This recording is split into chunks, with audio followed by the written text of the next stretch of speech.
My name is Mark Judkins, and this is the employment and registration group. And I'll give you a little bit of my background. I'm a PhD scientist. So why do I do this? Well, I'm also a registrant, and I can't be a PhD scientist, so I get to be something else. I reinvented myself, and we'll talk about that a little bit. I'm also a board member on the Family Safety Foundation, which is the foundation that more or less helps sponsor a lot of the activities that we do to essentially protect our civil rights. So we have a unique situation in terms of being a registrant and also in trying to cope with how to get a job. How many people here are doing the job that they love?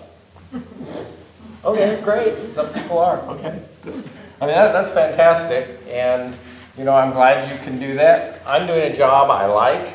I wouldn't say I love. My love is essentially a lab and the things that go with that. It's not this, but you know, hey, it's cool. You know, you make the most of what you've been dealt. You know, it's kind of like a card game, and you know, if you've only got a pair, you only got a pair. You just hope that it's a winning pair. So. In terms of our background, in terms of our registration, probably the biggest fear we have is the background check, because that's where it all comes to light. Okay? How many people are employed? How many people are self-employed? Okay, a little bit bigger group. How many people are unemployed? So we have quite a bit of those. How many people are on parole or probation? Okay. That's a rather unique challenge when you're at that point, because not only does the employer have to agree, but you also have somebody who's looking over your shoulder, and they have to agree sometimes with what you want to do. And you have to be honest with your employer, as I understand it, in terms of parole and probation. So, you know, if there's a lot to be dealt there, and I'm not going to deal specifically with your situation, but hopefully some of it does apply to you as well. Okay, first thing you need to know is just because they say they're going to do a background check and they give you a form and tell you they're going to do a background check, doesn't mean they actually do the background check. Okay?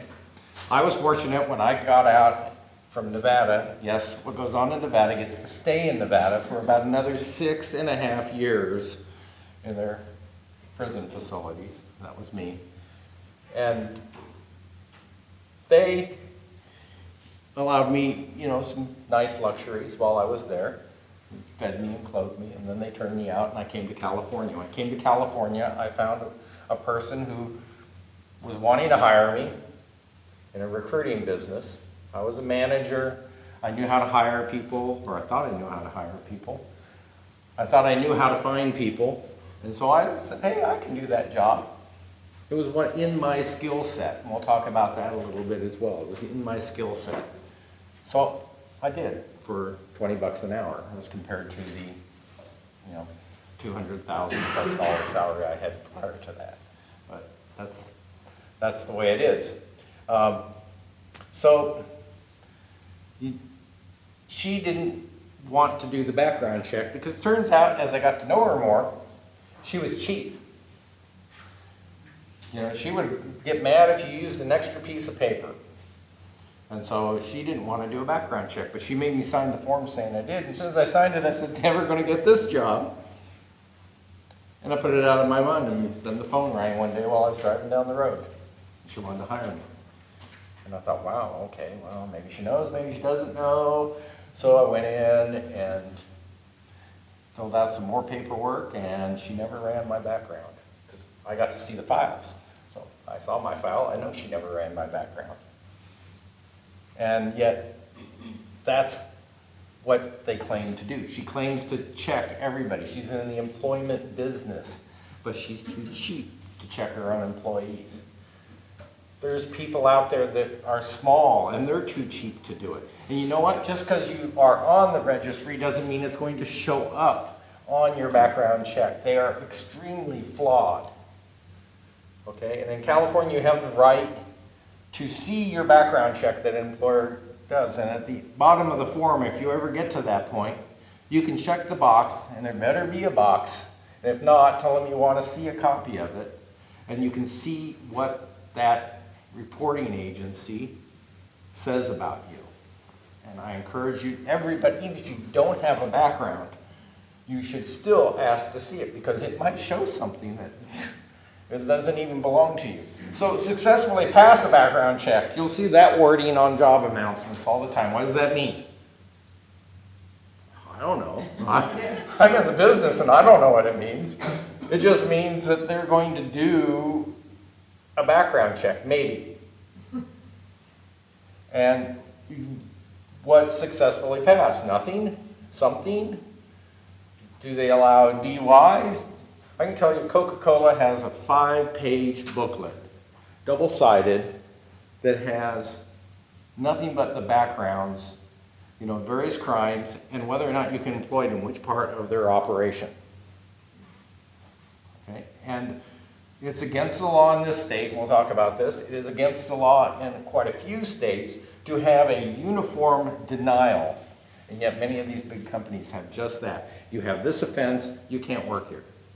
If you have this offense, you can work in the plant, but you can't work as a truck driver, or you can't do this.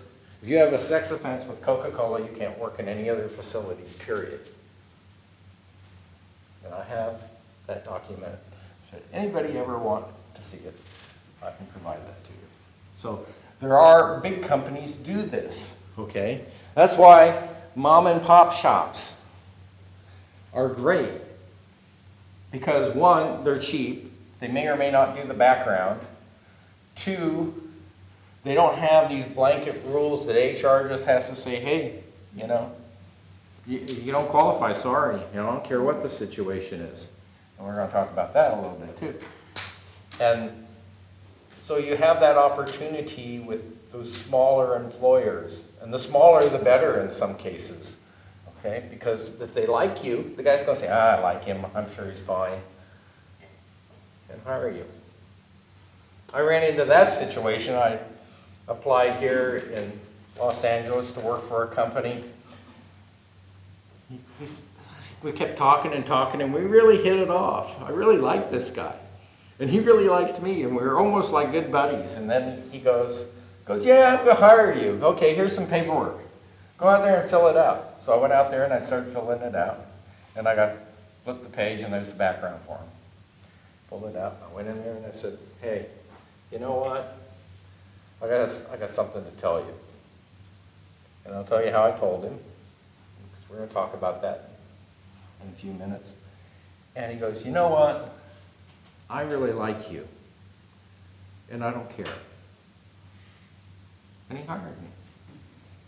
It was only a 3-month job, but hey, it was something. It's a start. It puts something into your resume.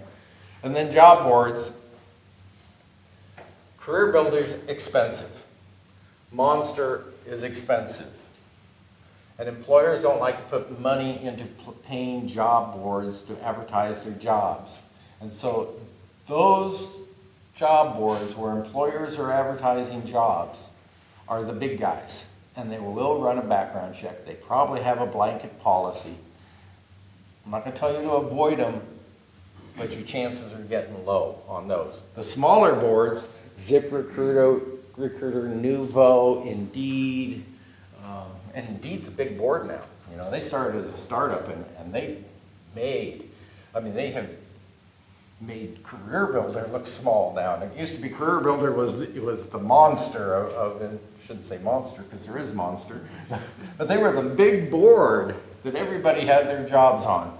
And now Career Builder is just also ran.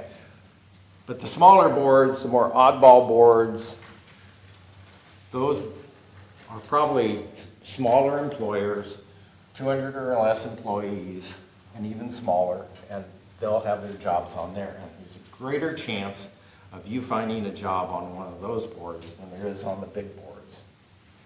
Okay. The most important thing is to establish a great job history. How many people have a break in their resume? How many people have covered up that break in their resume?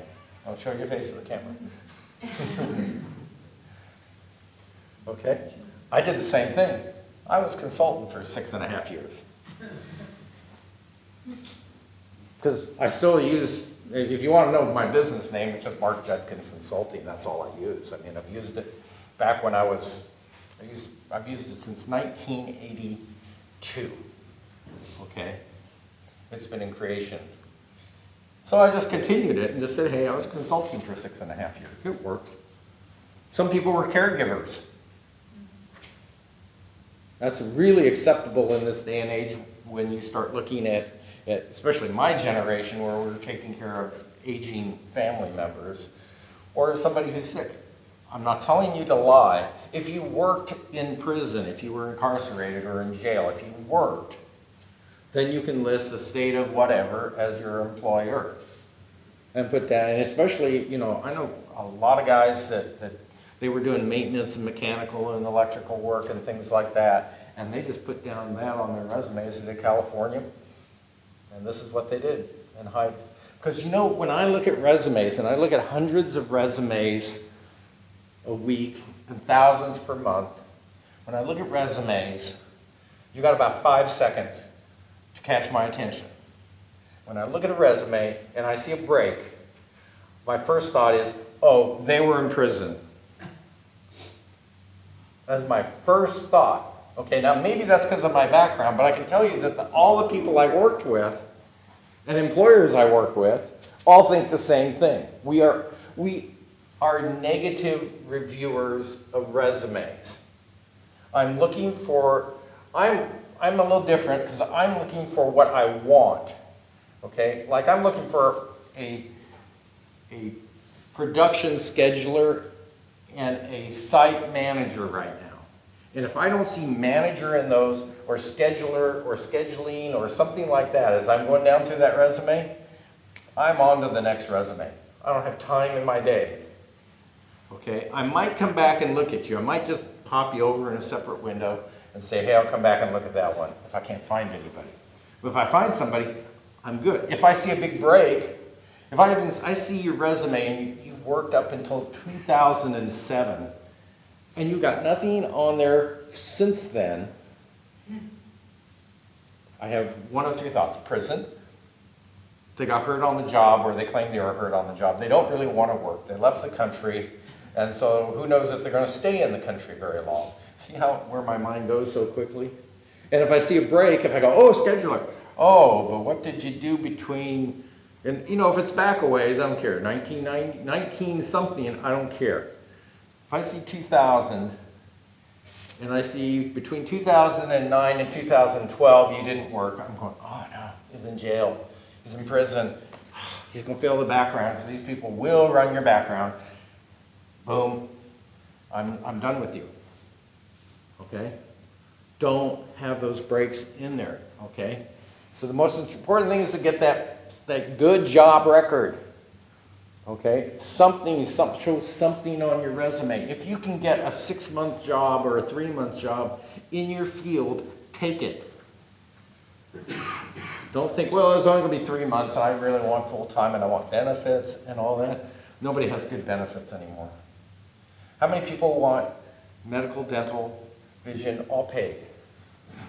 Oh, everybody raised their hand. We all want it all paid. I want it all paid. Nobody gives it anymore. I don't even think the state workers or the feds get it that good anymore, okay? It just doesn't exist. So you don't be looking for that sweetheart job. Get some, especially if you're just out or you're recently out in the last few years and you've been struggling, take it, okay? Now, in terms of your job search, when you go to any of the job boards and you type in jobs for felons, okay? Or you just Google search that. You're going to get so many scams and so much junk, it's not funny. And none of them, well, I shouldn't say none. I have a lawyer present, so I have to be careful. My opinion as a registrant is that none of them are any good. My opinion as a professional is that you might find one that will be okay. But good luck, okay? Agencies, big and small. Big agencies, Kelly, Aerotech, they're probably dealing with big employers. They have some smaller employers, but they're probably dealing with big employers. They're going to background you. They don't want to be tarnished by you. The small people are struggling to stay alive as a business. The mom and pop recruiters, you know, the little guys like Mark Judkins Consulting. Okay? And so they're going to be less likely to run your background, especially for a short-term job where they may not have a very good profit margin, and they might just skip it, especially if they like you. We'll talk about that. Okay, so most of those are friends. I do like 70 million jobs. Richard Branson, it should be Branson, not Bronson, is the founder of that, Virgin Airlines guy, you know, the one who's going to fly to outer space here shortly with people. He's the founder of it. They're legit. They will hound you with emails if you sign up on their board. So once you get a job, or if you're not interested, get off, because you'll continue to get their emails. But I get them because I like to see what they have. And they have lots of jobs. They're lower paying jobs, but they fill in that need for you. And they have employers. They have good employers that are signed up with them. Not junky little crummy places to work, but they have good places to work. So I encourage you, if you don't know 70millionjobs.com, that's a great place to go. Your resume. As we said, you can't have gaps. When I read resumes, so often people give me nothing but, and I'll push these around a little bit. You might send some behind you and some sideways, and that way it'll get around a little quicker. Action verbs. Don't put your job description on your resume. You remember the employer when you worked for somebody and they gave you a job description and then you just cut that and pasted it and that was what you did? Okay. And you know how I can tell? Because it'll always have and other duties as assigned at the bottom. Okay. The great catch-all that none of us ever want to see on a job description, because that means I might be cleaning the toilets. But, you know, hey, it all pays. These are action verbs. There's two sides to it. You'll hear about these. If you can claim achievements, if you can, you know, the best thing on a resume is where the person puts, this is what I did, and these are the achievements. And bullet, bullet, bullet, bullet. I'm a bullet person, so I like bullet, bullet, bullet, bullet. Okay? And if you can tell me these are your achievements, this is what you did, and I saved the company this much money, and I did this, and I developed this program, and I made this, and even if it was part of just your daily duties, but you did it, put it as an achievement, because you not only showed them what you did, but that you did something good. Okay? Because I don't know, you know, you say, these are my duties. Okay, so did you do them well or not? There's the first question, because now you've drawn my attention. You've stopped me on that 5-second resume review. I've stopped, and now I'm reading your resume. If I see achievements, I will stop and read your resume. Okay, if you have the things I'm looking for in terms of job titles and things like that. So you can get me to stop. You can get that hiring manager to stop and look at your resume. Okay, and that's what I do as a recruiter. When you give me your resume, I say, I want to submit you to a job. I want to submit you to my site manager job. I will take your resume and I will try to make it that way for you. Or I'll put it in the top of it. How many people have an objective on your resume? Have we got an objective? Okay, there's a few people. Take it off. First thing I do is scrape it. Okay, because the objective, folks, is to get a job. Okay? That's the objective. Does anybody know what the objective of a resume is? Is it to get a job? No, everybody's afraid to answer. It's to get a job, isn't it, right? Yeah. No, it's not. It's to get the phone interview, or the first interview, or get the manager to look at your resume. Okay, that's the whole intent. And then, what's the whole intent of the phone interview? This guy calls you on the phone. What's the Get the in-person interview. And what's the point of the in-person interview? Well, hopefully either to get the next interview step or have the job offered. Okay? So that's what you're working for. Okay? Match your resume to the job. How many people have changed their resume specifically to a job? Everybody's hand should go up. Okay? Don't just, I get resumes that will say, like I'm looking, I'm on Indeed, and I'm looking at the resume, and I go, oh, this looks good. But then I read the very beginning of it, and it says, or you've attached with your resume your cover letter. And with that, it says, I really want to work for XYZ company because I think XYZ company is a really great place to work, and I've read about you on the internet, blah, blah, blah. And I'm thinking, well, they probably got that job, so I might put you in my second to call list if I need you. Okay? So when you make it specific, make sure your general resume online is your general resume. And don't leave the specific one hanging out there, especially if you tailored it to be that specific to an employer. Okay? So try to get it, but you have to make your resume match the job. And you know why? Because in a lot of places, people don't read resumes. Computers read resumes. And computers look for keywords. Okay. I deal with more scientific type jobs, and so I deal with something, and it's maybe not meaningless to most of you, with something called a high pressure liquid chromatography. Okay, if you had science background, you may know an HPLC, as we all call it. Okay, and so I submitted this guy's resume when I was a new recruiter to an HR manager who was the first line screener, and she's just like a computer because she knows nothing about the science. She's just looking at the resume, and she calls me, Mark. She had this horrible voice. Mark, this resume you sent me, he doesn't have any experience with HPLC. I said, yes, he does, Chelsea. He has a lot of experience with HPLC. It's all over his resume. I don't see HPLC any place on this resume. Pop it up on the screen. And sure enough, he never said HPLC. He said high pressure liquid chromatography, and she doesn't even know what it is. Okay?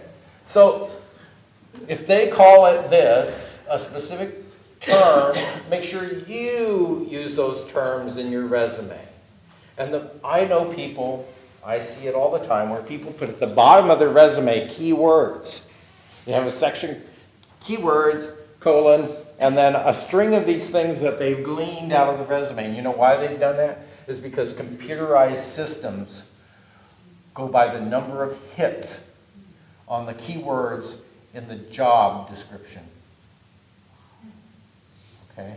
So if you only mention it once, and somebody mentions it 10 times, you're going to fall way to the bottom of the reading list. And maybe not make the first cut. You might be the most qualified person for the job. Okay? And the point is, folks, we have to be the best person.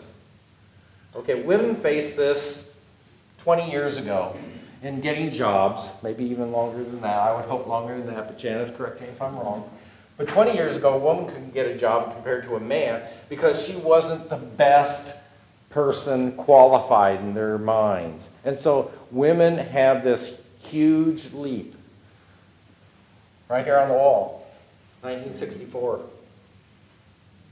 People of color had a tremendous, and still have a tremendous leap to get a job because they have to be the best person in some cases. We have to be the best person.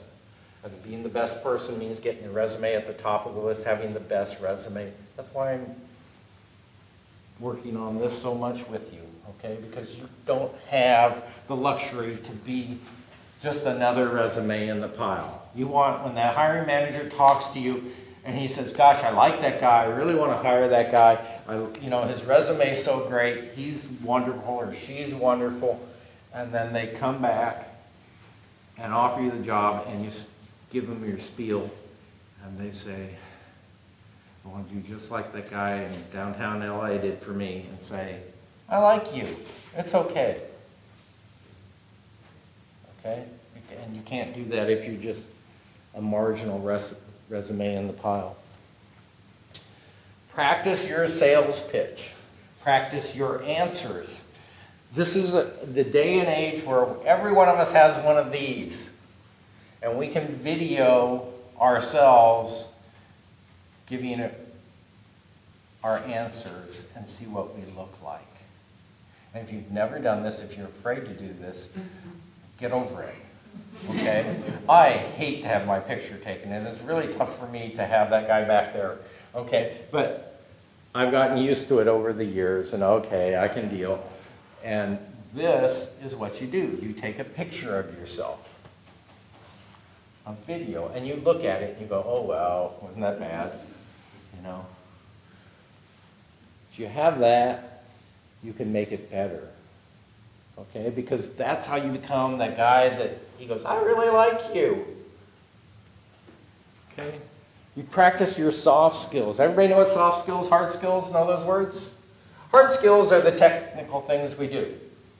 If you're a plumber, then you plumb. If you're a tech person, then you do website development.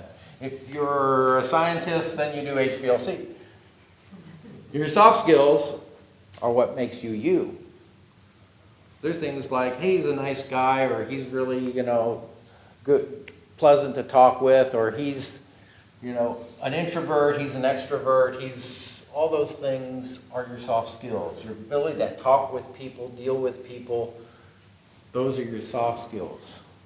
And you have to be able to have some sort of pitch. Getting a job is a sales session, okay? What are you selling? You're selling yourself, okay? If you don't have that ability, you need to work on it. And again, the cell phone's the greatest way to try to make it better. But you have to have the soft skills, and you have to work on those, and you have to know what your soft skills are. You're kind, you have good nature, you get along well with others, you're very supportive in the workplace, you're a hard worker. I always stay late, not because my work runs late, because I have commitment to my job. I have that ability. Your resume is an iceberg.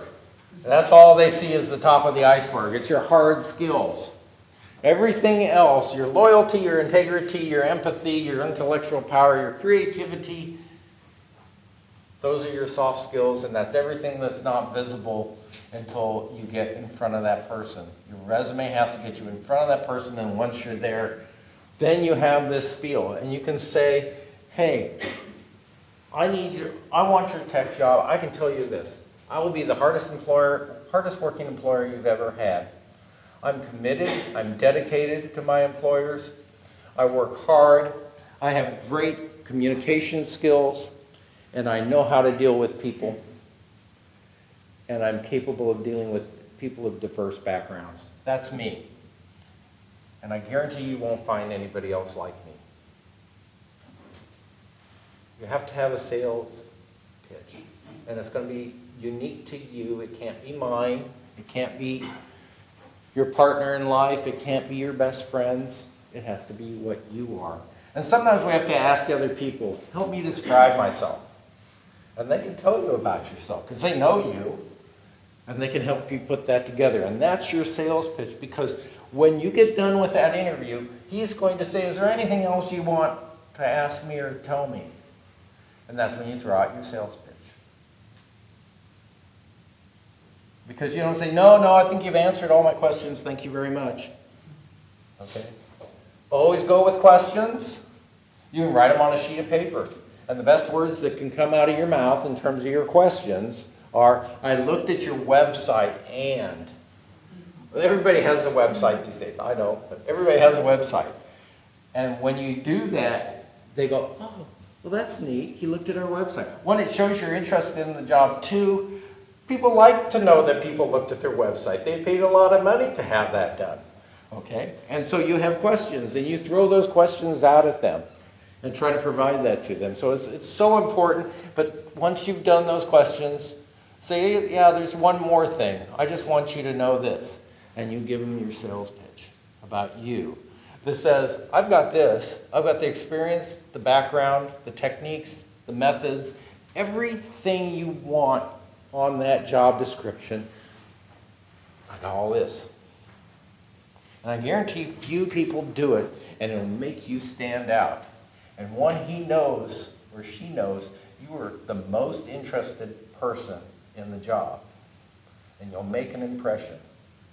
And once you make that good impression, then it's hard to get that bad impression. Okay?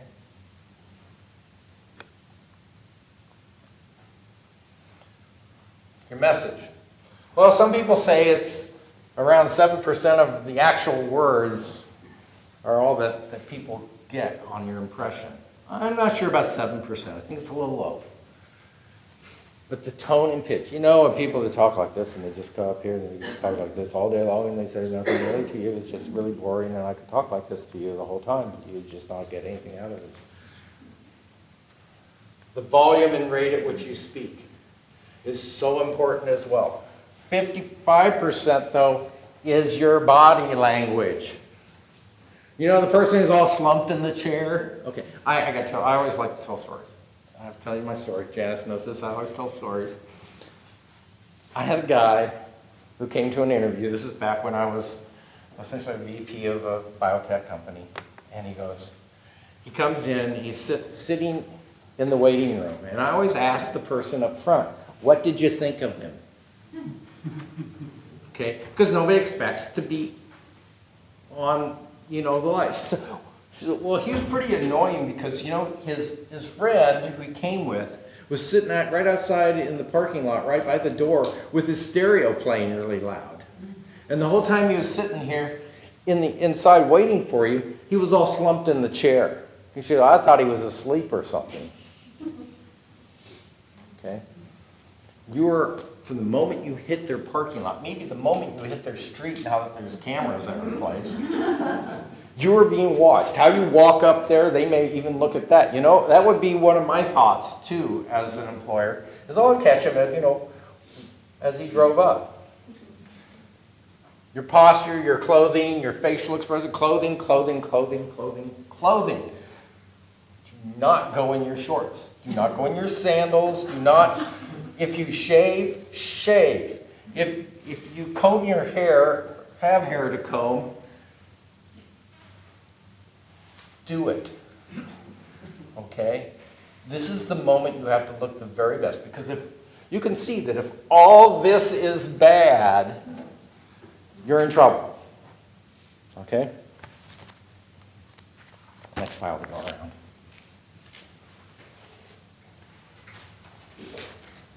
So you've made that spiel. They've come back and they liked you. I like you. I want to hire you. I think you'd be good for this company. Because that's the way they're looking at it. It's not, you would be good for this company. That's the way the employer thinks of it. Okay? So your felony letter, because if they're going to run your background, indeed do it, and they come back and say, we're going to offer you the job. We want you to fill out a background form. Now, you got two choices. You can do this up front if you think it'll help, or you can do it at the rear end. I encourage people to do it up front.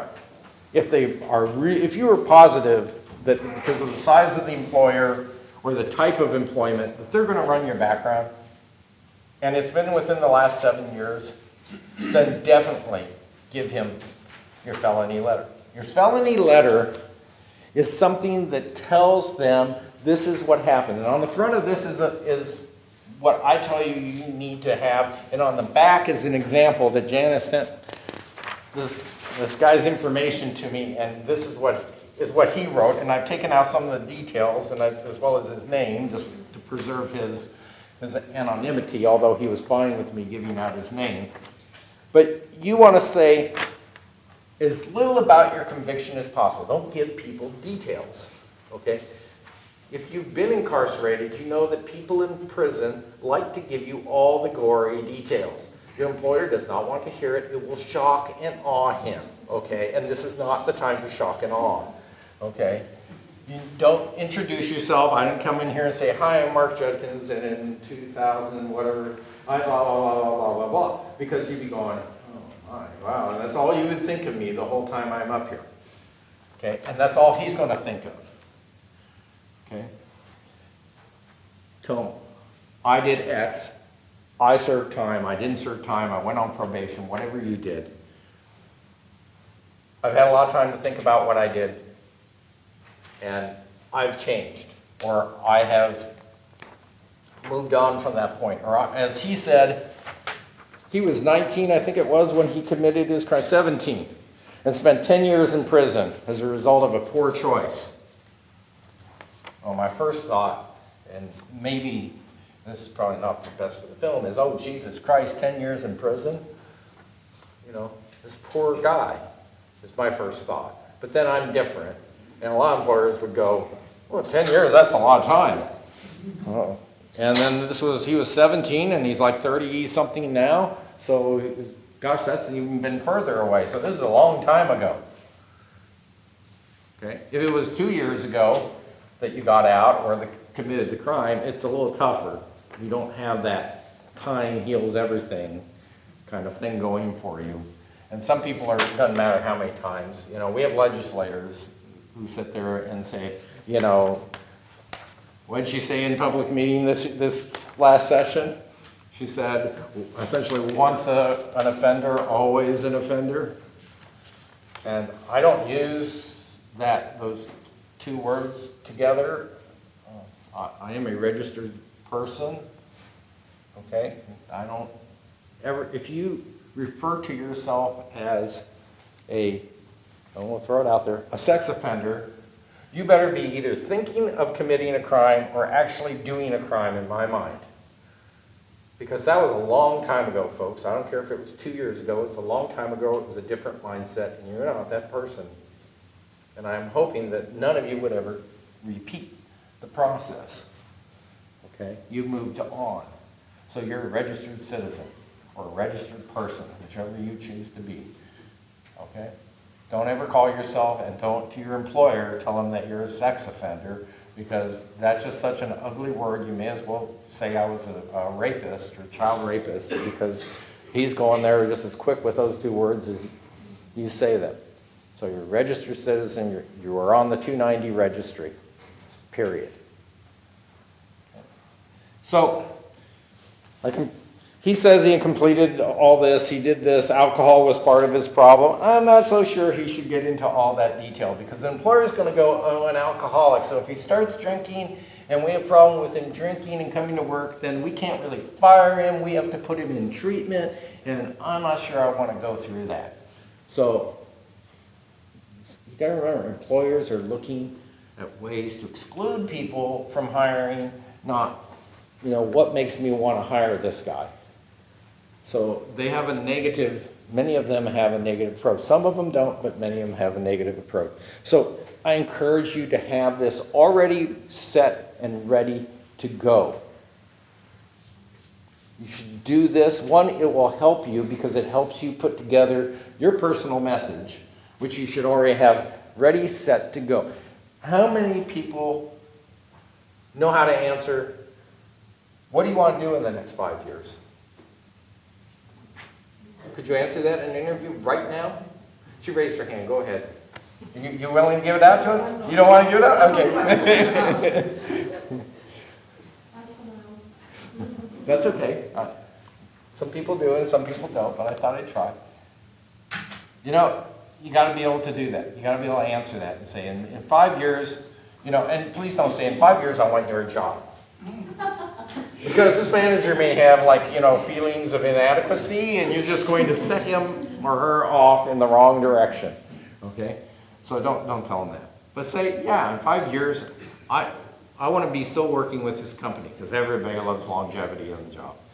No manager likes to go through the hiring process. In 5 years, I want to be here working, and I want to have moved up in rank, and I want to be the most valuable employee that you have. Nothing wrong with that. It's generic. I can use it every job I go to. Maybe I can specify it a little more. I'll be working for you, McDonnell Douglas. Who knows? Okay. Just a shot. But you have to have that ready, you have to have this ready. You have to be ready for it. How many people regularly are looking for a job and regularly check their email? Okay, how many people are looking for a job and don't regularly check their email? Yeah, I get people all the time. Yeah, look, I got your message from like 5 days ago, and is that job still available? You know, you want to make me angry in the morning, just hit me with that right away.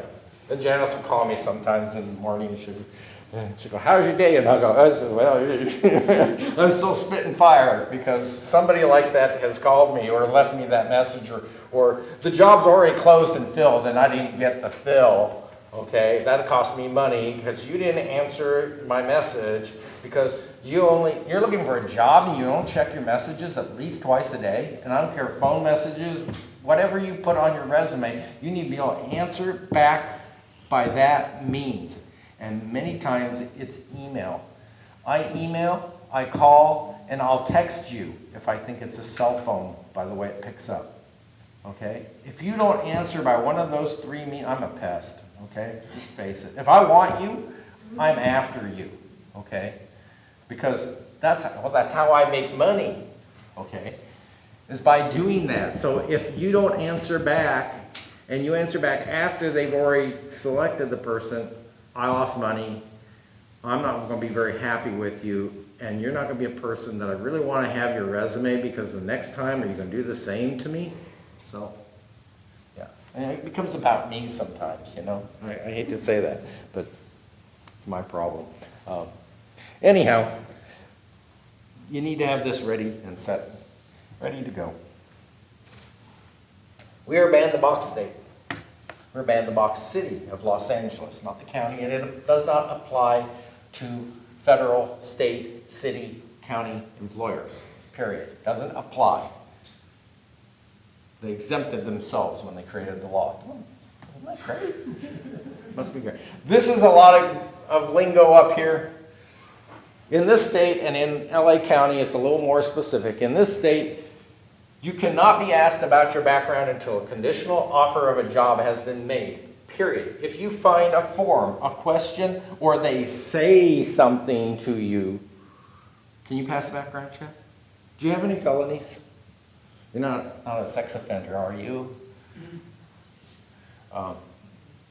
I've actually had an employer ask that question. Okay. If they do that, they violated the law. Is the penalty really horrible? No. But they violated the law. And you might have the ability to sue them. Do you really want that job after you sue them? No. You won't be their favorite employee. But you can always rely on you're not going to get fired because it's going to be retribution. But anyhow, the employer must make an individual assessment after they learn of this. I really debate whether or not one should say something like I did when he hands me the background check form, or do I wait and go through this process? Okay. Now, I'll tell you this, employers have a defense to this, and their defense is that an HR person Googles your name to see what pops up.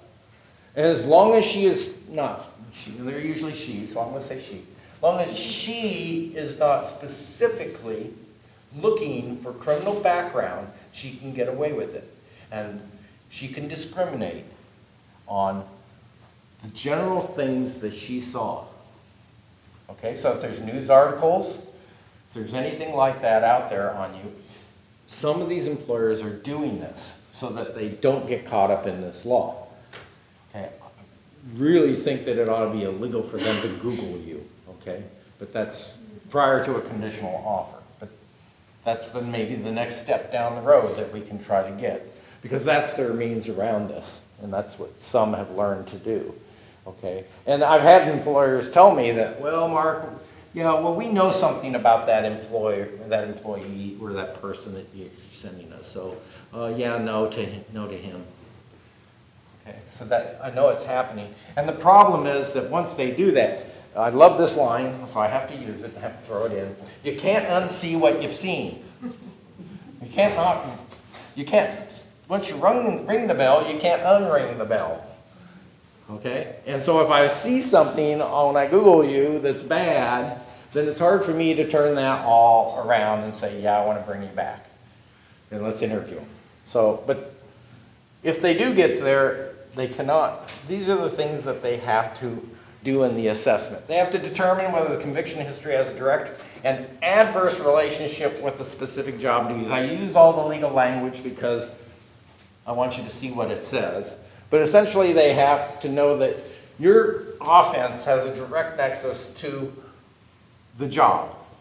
So if you applied to work in a daycare center and you have an offense against a child, you're probably not going to get the job there, okay?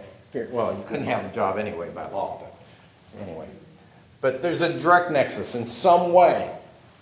You know, we have children that come in here, or we have a daycare center in the work, or we have, you know, you have a money offense, and so you're going to be handling our cash register or receipts. No, we don't want you. It has to be something like that. So you can see that a lot of people on the registry don't have a direct nexus.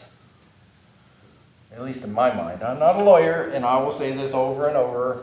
I am not a lawyer. Do not take my statements as legal advice, but merely what me as a recruiter and as a registrant think is appropriate. You have to check that out with your personal lawyer or a lawyer that you know in some way. The nature and gravity of the offense. The time that has passed. The nature of the job held, the individual assessment must be put in writing and is required to be put in writing. You can request it. The employer then has to notify you in some way, shape, or form, by voice, by mail, by something. They have to tell you and they have to explain to you and they have to give you a copy of the conviction report. You're entitled to it anyway. An explanation of the applicant's right to respond. You have the right to respond. In LA, you have 5 days. I believe the state, it's also 5 days from the time they send out the notice. So if they mail it, you have to be ready to go with your response, with your felony letter and anything else that you want to send. If you have things from counselors that say that you've been cured or rehabilitated, all the better. You send all that to them.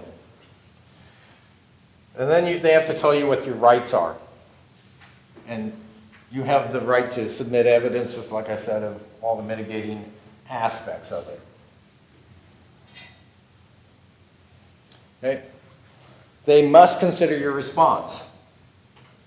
You know, that's, I like that, because what's must consider? What?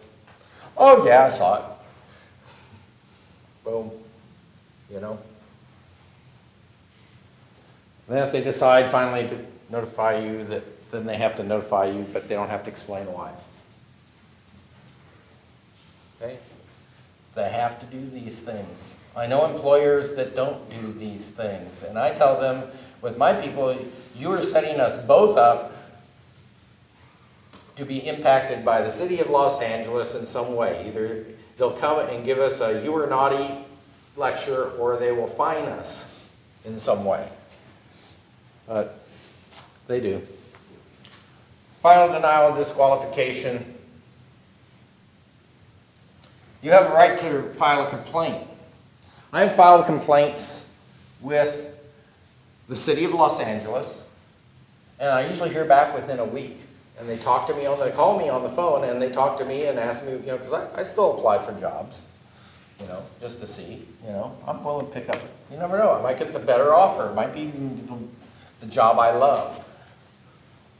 And I filed a complaint with the DFEH. Oh, it's great. I got a letter back saying your complaint has been received, and please select a date for your phone call interview about this matter. 9 months in the future. None of this is going to get you that job. okay? Now, the city of Los Angeles, and you might get that job within a short period of time. But, like I said, do you really want to work there, you know? I think I would take it just to take it and then just, you know, turn around and quit. just to aggravate them. But I have an attitude, so that's not legal advice. I'm not a lawyer. Just Janice is cringy. Okay. Okay. If an employer asks you about your criminal history in violation, you might be able to sue them for that. If they have a job application and it has the box on there, and you don't really want the job after hearing about it or whatever, take the application. If it's online, print it and send it either to the city of Los Angeles, if that's where it's located, or send it to the DFEH. You have a great case then. You have a wonderful case. They're plainly in violation of the law. If they ask you about it, write down who it was. If you can get their business card, get their business card. Because if it's in the city of Los Angeles, they will call that person. You're very good about this. But they don't tend to levy fines. They tend to just give warnings unless they're repeatedly on their list. So anyway, it may give you some alternatives that way. But nobody wants to do that, really. None of us, you know, are going like, yeah, that's really what I want to do. We just want to work. People just want to work. They want a job so they can have money, housing, yeah, food.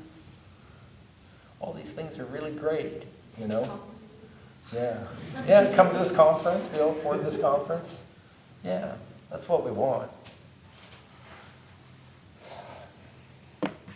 Well, I do have a little thing on finding work. And before I launch into this next part, because this is kind of the segue, on the back side of this handout is a list of freelancer websites. Okay, I consider myself kind of be a freelancer. And if you're, are there any techie people here? Technology? Okay, good, there's a few. Okay. Technology people, they work largely by contract anymore. I don't know if you saw the news, but was it Google has like 60% of their employees are contractors, and the other 40% are truly, you know, full-time employees with them. Everybody else is just, you know, a visiting employee of sorts. So there's a lot of people that freelance, and if you think that is anybody here like does any of the trades? Plumbing, carpentry, okay. On the back, there's a website that's specifically for people in the trades. I have to look at it because I don't use that one. TaskRabbit. And this is a great thing as a fill-in. If you just want some extra money, go on TaskRabbit. There's people that advertise, hey, I need somebody to clean my windows. You know, I can clean windows. You know, I'm doing the best, but I can clean windows. You know, there's everything from housekeeping chores to more skilled labor type jobs on there. And that's a great place to go. There's lots and lots. I only gave you like a few. If you're a techie, TopTool. The techie guys, you know TopTool?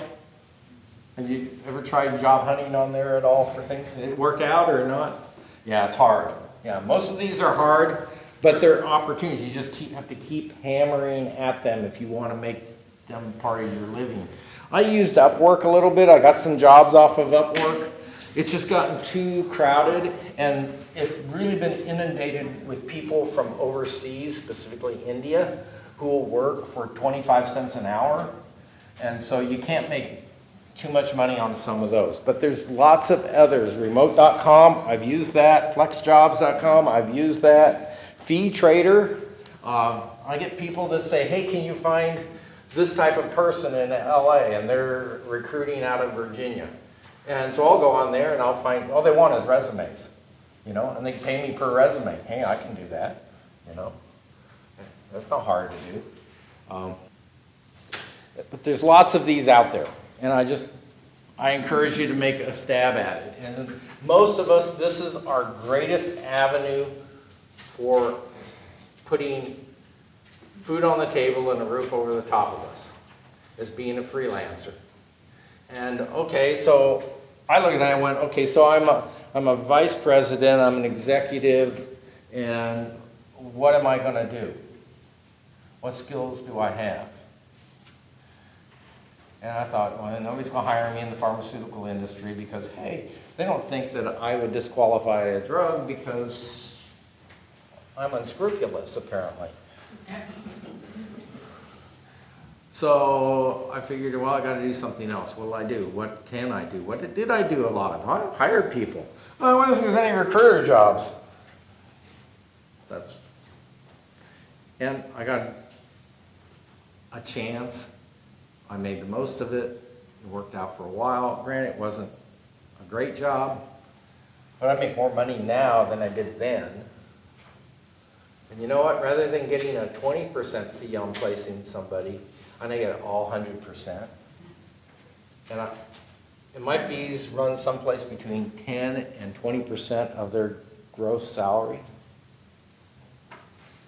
Now, I'm not trying to convince you to go into my business, okay? I like to keep the competition away, you know. But if you know how to recruit tech jobs, or you think you do, or if you're a techie and you can do that, if you could look at a resume and go, well, I can tell you this, if I can't do tech jobs because I don't know anything about tech. I know how to turn on my computer, I was able to get this up here on the screen, and past that, I don't know anything about tech. If you really know what Ruby on Rails is, okay, because to me that sounds like some sort of kid's game, but if you know Ruby on Rails, you can have a job as a tech person, because whatever it is about Ruby on Rails, there are people all over the place looking for this thing, okay, somebody who has that skill. If you know what it is and you think you can get people hired, anybody can get a license. You just create your own company, go on Indeed, and you can search resume. Now DICE, the tech board, will cost you thousands of dollars. Okay, it's very expensive. I can't afford the fees for what little tech I could do to be able to hunt jobs on DICE. But if you know that and you think you can, give it a 1 month shot and see if you can do it. Find a company that'll let you submit jobs to them. Maybe there's a guy who won't employ you, but he might want to see your resumes that you can send him. You know? Never know. I mean, that's what I do. And I get people that are, and there's, on top of that, for recruiters, there's lots of what we call crowdsourcing. Okay? There's Reflick, there's Line Hire, there's for the medical people, there's Reload, there's all sorts of these. And you can go on there, you can see these jobs, and if you get approved by them, they'll let you submit resumes.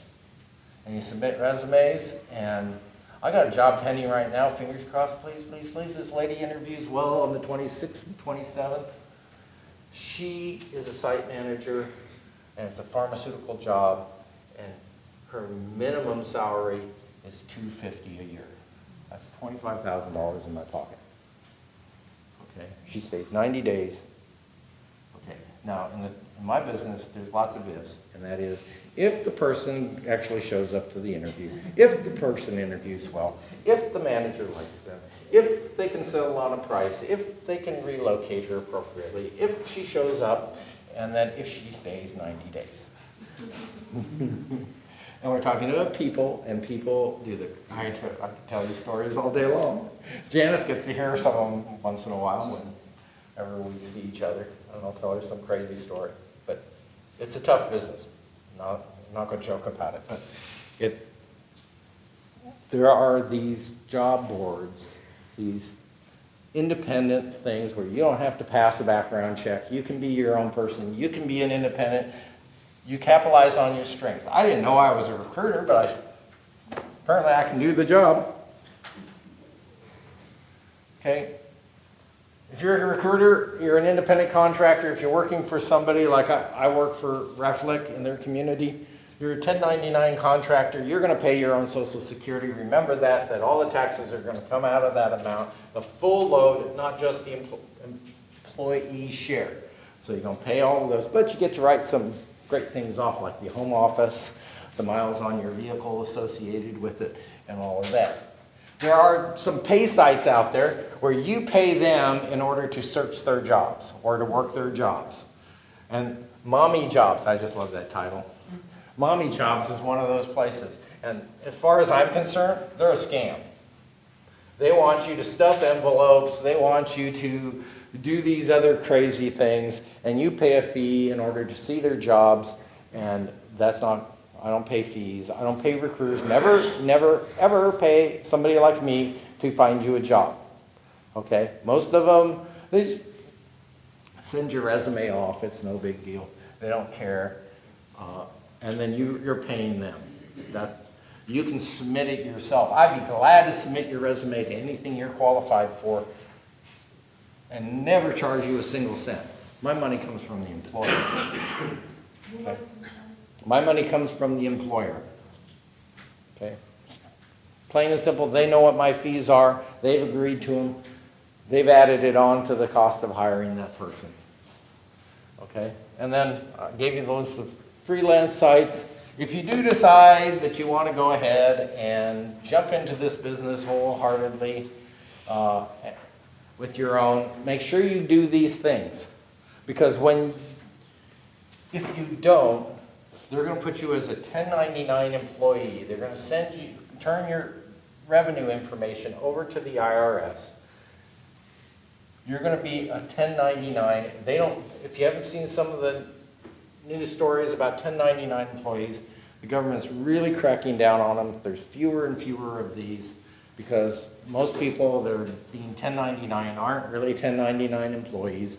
So the whole thing, so you can't deposit something that says Mark Judkins Consulting Company into your personal bank account because the bank doesn't know that's you. And in order to get a business bank account, I've been through this process in one of the most rudest ways. You have to get a business license. You know, if you do it the cheapest way possible, don't pay somebody to do it. There's people that advertise, we'll get you your DBA, you know. Don't do that. Do it all yourself. Go stand in line at the county. You know, I did here in LA County and stood in line for 15 minutes. That's all it took. You know, it's real simple. You go to one of the small little papers, like for my area, there's a little small newspaper, and they do, you know, the business advertisements in there, and they'll file your DBA and everything, and then you just do it, and it costs you $100 at the very most, you know. But get the bank account so you can do it. And then if you really want, if you become really successful, jump in and consider either incorporating or an LLC or something like that, because that gives you a little better degree of protection from what I understand.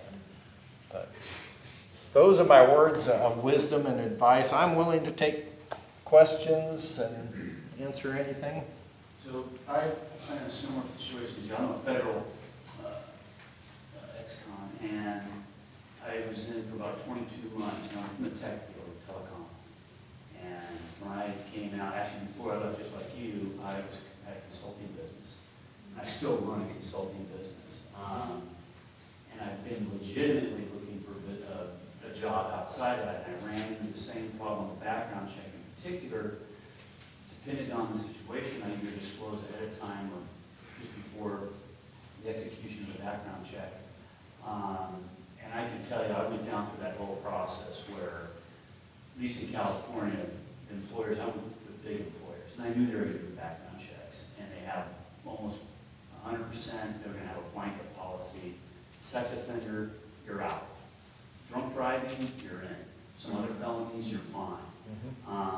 But I actually went through the process and filed a complaint because the employer, a big Japanese company, but based in partly in San Diego, didn't do all the appropriate steps. Now, it's not that I want a job there, but I just thought, I want to make a point of it. You didn't exactly tell me why you didn't give me the job. I know why you didn't give me the job, so I'm forcing their hands just to be sort of a jerk. You know, I just felt I ran into a lot of this, but I did find in a lot of small companies, no problem. They say background, just like you said, you didn't. My challenge has been, I'm going to court to try to solve it within the federal probation requirements and restrictions. I have to my probation officer has to approve the position, and I have to disclose it to the employer, and she's going to verify it. So I can get through the whole process. I have got both those of job offers, and then I can tell you within 24 hours of disclosure, they're withdrawn. So I think one of the challenges that you may not cover up here, that's why I'm doing my own business, but is try to work on your paper as well. I didn't know when I was convicted that I probably should have had a discussion with my attorney and the judge saying, let's look at these restrictions when I get off out of prison, because they're more impactful than you think at the time of conviction. Yeah. It's just, I would work on that personally. The state's ban the box might help you a little bit in that. It has. Yeah. It has. So you get to that point and then they withdraw it. Do they give you notification and are you back? No.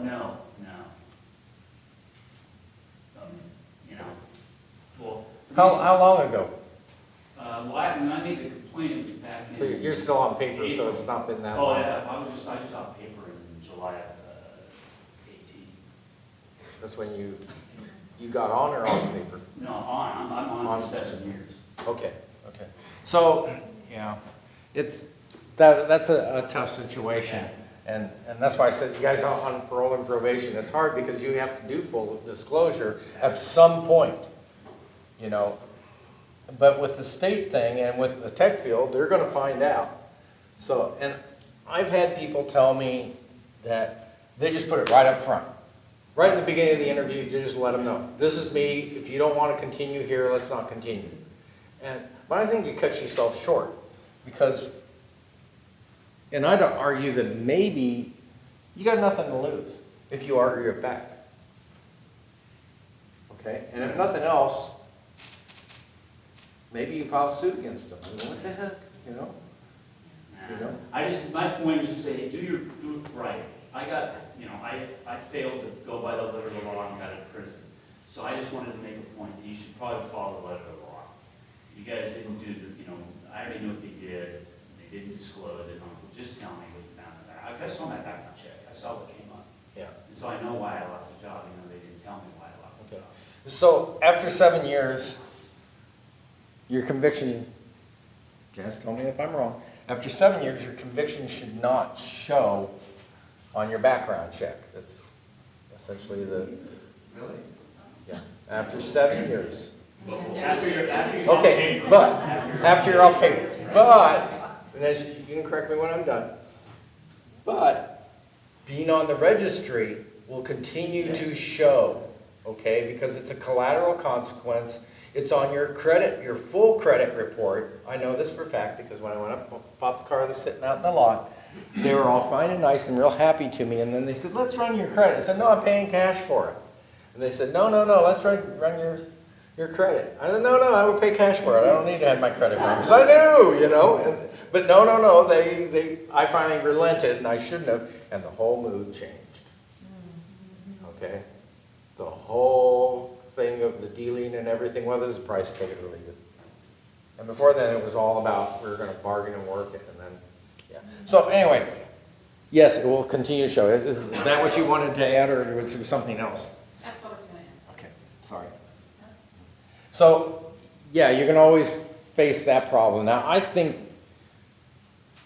if I had to pick a few things that I'd like to litigate personally about, I would litigate that one, okay?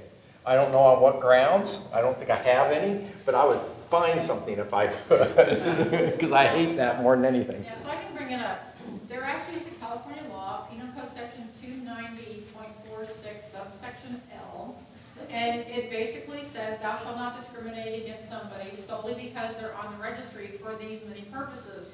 Believe it or not, employment's on there, housing's on there, credit's on there, blah, blah, blah. That's the general rule, but of course there's an exception. It says, except if it's to protect a person at risk. And we only have a couple of cases out there, and one of them dealt with employment and one of them dealt with housing. And unfortunately, the registrant lost both miserably. And one was, on the job. Well, you're a scary person, so we don't want your fellow employees to have to be subjected to what you might do to them. And the housing was about the people who But someday we'll win, I guess.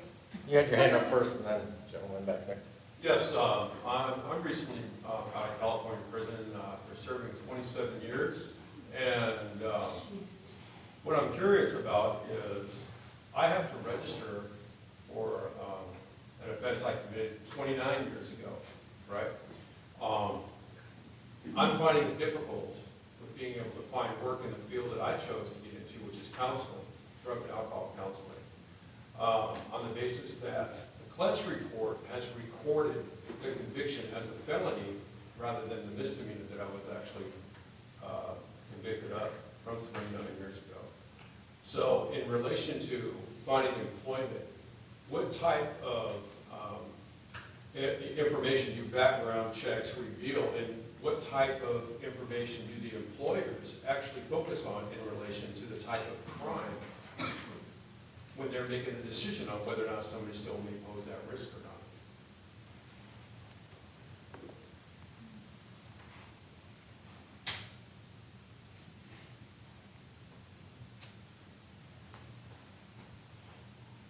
Yeah, so it goes right back to the man in the box. Yeah.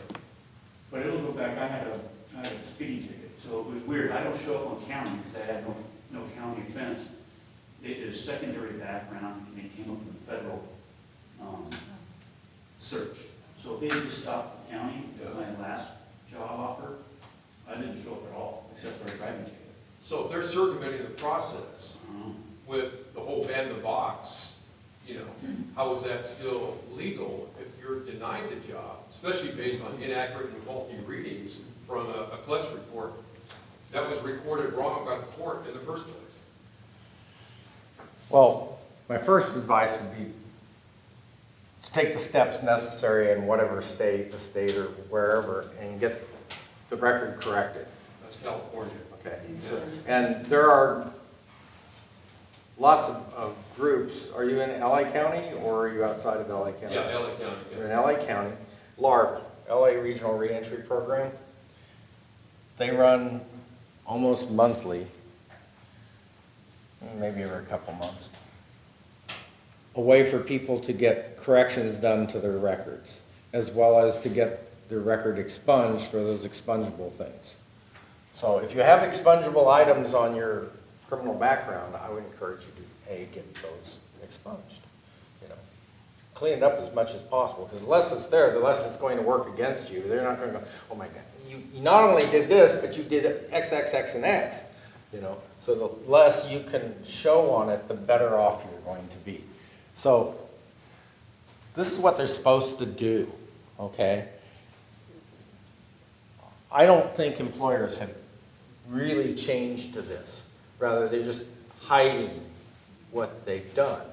That, how do we, you know, amend that? Well, I think, you know, that's where this organization has to just continue to work. It's you know, Janice talks about incrementalism, and it's just incremental change. And, you know, maybe once we get to that tipping point, it'll be like water going over a waterfall, and everything will just change all at once. But until then, there's just steps we have to take. I don't know how you stop the HR people from Googling people. I mean, I just don't honestly know. But they've been doing it before the law. Now they're just seeing these things and they're just circumventing the process because, like I said, you know, you can go online, you can type anybody's name in, Google them, and you can find good and bad about them. You know, you can pay and have all their personal information, for that matter, on various websites. But you can't stop people from looking, okay? And that's the hard part. And once they see it, you know, and they obtain a bad opinion, maybe they just saw your Facebook page. Well, none of us probably have a Facebook page, but if you have a Facebook page and they don't like your Facebook page, employers have been known not to hire people because of their Facebook page. Or, you know, I've got an employer that, from way back, they rejected somebody because of their email address. Sexy girl was her email address. And they thought, one, it was immature, and two, they didn't like somebody that was like that in their office. It's like, you know, are you kidding me? You know, so if you have some weird email address, you know, get a secondary one that you use on your resume, you know, and then answer your emails, people. You know, you can drive me insane by not answering my call. You know, I don't believe for a minute when you call me 3 days later and say, well, I've been busy. No, you weren't. You just didn't want to respond, you know, and you weren't that desperate. You never, obviously don't really want a job, which means you're not committed to the process and you're going to flake on me at some strange point or you're not going to show up to work, you know. So, see the negative attitude that comes. Janice always tells me I'm a pessimist. I tell her I'm a realist, but that you become this way because you get so tainted. But people do some really crazy things. So, but yes, that's, and the man back there. Yeah, I have two questions. One is maybe a little bit easier than the other. The first, other than tech and maybe manual labor jobs, are there fields or types of companies that you know that are more likely to hire registrants that is not just paying minimum wage, that is an actual livable wage? Okay. Yes, non-regulated industries. Okay. But I have a company that I work with, and they background check everybody. And if you have even the slightest infraction, if it's a DUI and it's 6 years old, you might get in there. They want to hire you with even the most slightest infraction on your record. Doesn't matter what it is, it's just a blanket, no, we don't hire. I sent him a guy for a job, and I'd never seen this job before. Okay, and it's kind of a computerized, well, it repairs the things on a production line. Okay, and production lines all run by computers now in manufacturing. And he does the software corrections on it. And I sent him, and I said, okay, so we better get because the last time I did a job with him, it took like 3 weeks to get the background report done. I don't know why, but it took forever. And I said, we got to do the background report because, you know, it takes so long with you. They said, oh, we don't need one on this job. I've never heard those words ever from them. There it is. Okay. Oh, okay, fine, I'm good. And I keep thinking, do they know something about him? Did they Google him? Because I know they don't Google people.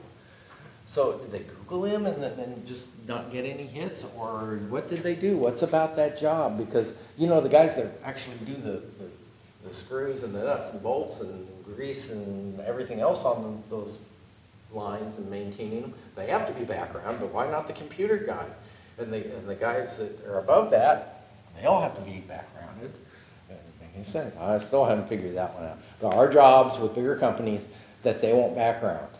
And there's always the chance that it won't come back. I mean,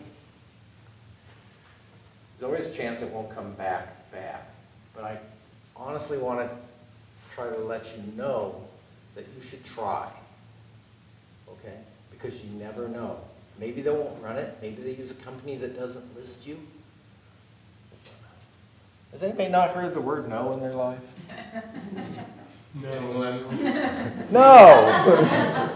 You only need one job, right? Okay, you only need one, yeah, you only need one job and you only need one lucky shot. And if I hadn't applied for that job, I wouldn't probably be standing up here today. I might be living under a bridge someplace. Okay? But I had my lucky shot. So I encourage you to try wherever you want to try. And if you say that's the job I got to have, then that's the job you got to have. And what do you got to lose? Well, that leads to my second question, sort of, which is, I've been lucky. I was running my own company before things happened, and so, and happened for 10 years, and you know, it's I'm out there in the public, I'm, you know, noticeable for my job. I've been lucky that my legal situation never came to light. So I've been able to run the company, you know, through all of this, and it's still been good, but just because of other factors having nothing to do with my situation, the money isn't coming in like it, like it was in the business. It's not affording my life anymore, basically. And so I'm looking for a new job, but the ones that I am trained to do, have been doing, the field that, I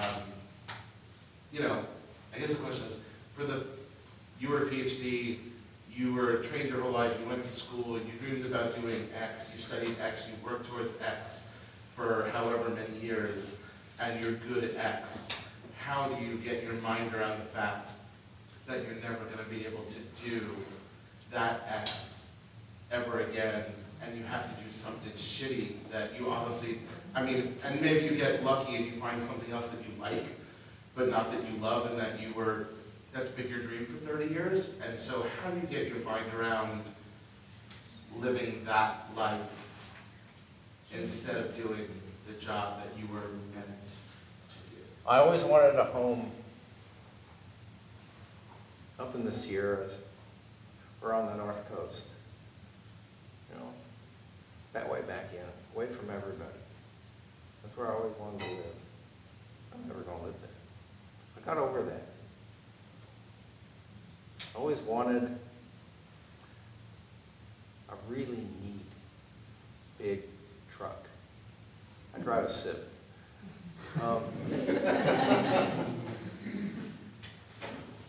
I kind of got over that. I still lust after, the people with the big new trucks. But those are things you want, not things you are. It's all something I want. I want to be a scientist again. I could be one. Too much time's passed. I'm out of date. I give you a whole list of reasons that would be used against me. Could I do it? Oh yeah, I could do it. There's no doubt in my mind I could do it. Do I still lust after it? Yeah, but you can just get over it. Alex Geithner here. Talk to Alex. He's been through it. He still is trying to get his dream job, but he can tell you how to deal with it on a daily basis. That would be my advice, my answer to that question, my advice for you. And I talk to Alex, more on a friendly basis, but, I hear his story and I don't feel so bad. I hear some of your stories and I kind of go, oh, well, shut off the pity party. 27 years, Jesus Christ. Sorry to use those words, but really, my God, I thought 6.5 years was eternity, and you do that standing on your head. Isn't that what they used to say? You do that time standing on your head. There you go. You might want to mention emotional support groups. Alex, that's why the emotional support group. Yeah. If nothing else, sometimes just hearing what everybody else went through makes you not feel so bad about it, And I'm not belittling you and your desire in any way. I feel for you. God, I feel that pain, Janice has asked me that question, do you still want to be a scientist? Oh, God, yes. What I really want to do, I want my lab back, Yeah. Not going to happen. I can't apply for this job. As I said, I'm out of date. 6.5 destroyed my credibility as a scientist. The background would destroy my credibility. And I'm known. They all know in my field about me. And they have no liberal intentions at all towards being kind to me. And I think he was. Did you have your hand up, or she had her hand up? But she was next. I have a question. My son is currently working at a company in Manavis, and he'll be transferred. He wants to transfer to but in San Diego. Will they run another? Okay. Will they run another background check once they run one? Yes. Okay. When you sign that paper, you signed away the right for them to do a background at any time during your employment. So could they? Yes. Would they? Yeah. Unless it's like a separate corporate entity, like, let's just use Boeing. Boeing makes all sorts of things for the aerospace industry. They also make airplanes. And if you transferred it in Boeing, they might run you again because that corporate entity would need a new HR file for it. So if it's that distinct, yes, it's possible. And could you then lose your employment in your existing job? Yes, we've seen that happen with people. So, Question about resumes. I recommend putting advanced degrees on there if you have one that is not. if you go to my LinkedIn site, if you're not on LinkedIn and you're a paraprofessional of any kind, even if you do maintenance work, that's your field. But social media, some people cannot do social media. They really consume, they won't let you on LinkedIn. Yeah, Yeah. I can't be on anything, social media, and anything, be a social media crime. Okay, so the government cannot deny you access to social media. That's what the Packingham case is about. If you're being denied social media, contact me and let's take care of it. Very good, good to hear that. Okay. I don't put my PhD on LinkedIn. It scares people. Okay, when I put it up like that, a lot of people don't want to talk to me because they think somehow I'm, some sort of intellectual. And, let me tell you folks, you spend 6.5 years in prison, you stop being an intellectual real fast. Okay, either that or you die. All right? Yeah. So, yeah, I use it as appropriate. Okay? Now, if you're going to fill out with a large company, your background, your resume, you have the online application that you fill out or an application in their office. If you're going to fill that out, you probably have to go ahead and stick it on there, your advanced degrees. If you don't do it, then it looks like you lied to them. And lying to them is a killer automatically. That's worse than your convictions, okay? You can't be trusted. When I hire you, he lied. I hear that, once in a while I hear that on a candidate, they are so good, but then they fail to list an employer, or they said they got a high school degree and they didn't get a high school degree, they got a GED and then went on and got an A and a bachelor's, and they say, well, he didn't get that, so he's lying. And Janice is telling me it's not, I'm watching the clock, it says it's time.